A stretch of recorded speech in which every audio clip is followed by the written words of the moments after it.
High, আমার নাম শিল্পা। চলে এলাম নতুন আর একটা ভিডিও নিয়ে। অলরেডি মধ্যপ্রদেশে দুটো মিনি ব্লগ ছেড়ে দিয়েছি, কিন্তু তোমরা যদি ডিটেলসে ভিডিও দেখতে চাও অবশ্যই আমার চ্যানেলটাকে ভিজিট করবে। ওখানে বড় ভিডিও অলরেডি রয়েছে প্লেলিস্ট করা। নেক্সট ডেস্টিনেশন আমাদের ছিল হচ্ছে বান্ধবগড় ফরেস্ট। এবার বান্ধবগড় ফরেস্ট যাওয়ার সময় আমাদের সাথে একটা খুবই খারাপ জিনিস হয়। আমাদের ফার্স্টের বাস যেটা ছিল সেটা খারাপ হয়। সেই বাসটা অলরেডি আমাদের চেঞ্জ করার কথা ছিল, তো আমাদের সেকেন্ড বাসে আমরা শিফট করি। তার আগে আমরা গেছিলাম হচ্ছে পান্ডব ফলস। পান্ডব ফলস হচ্ছে মধ্যপ্রদেশে পানা জেলায় পানা টাইগার রিজার্ভের মধ্যে অবস্থিত। এটি খাজুরাহো থেকে প্রায় 35 কিলোমিটার এবং পান্না শহর থেকে প্রায় 12 কিলোমিটার দূরে অবস্থিত। এবার এর ঐতিহাসিক কাহিনীটা তোমাদের বলি। এখানে লোকেরা মনে করে পঞ্চপাণ্ডবরা এখানে এসে আশ্রয় নিয়েছিলেন এবং এই গুহাগুলোকে তারা তাদের বসবাসের জন্য যোগ্য করে তুলেছিলেন।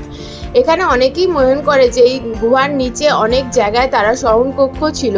গুহাগুলোর ভেতরে এখন আর যাওয়া যায় না, প্রচুর পরিমাণে অন্ধকার, বুঝতেও পারা যাচ্ছে না কি আছে না আছে, তো ভেতরেও ঢোকা যায় না, একটু ভেতরে ঢোকা যায়।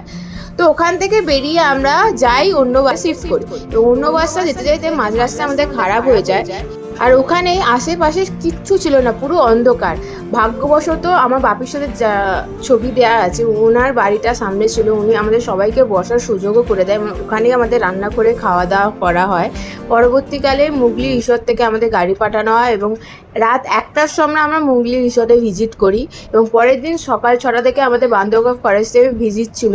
তো বুঝতেই পারছো কীরকম হেক্টিক গেছে। তো পরের দিন তোমাদের সবার সাথে দেখা হবে। এখনের জন্য tata, bye bye, good night. এখন হচ্ছে টাটা।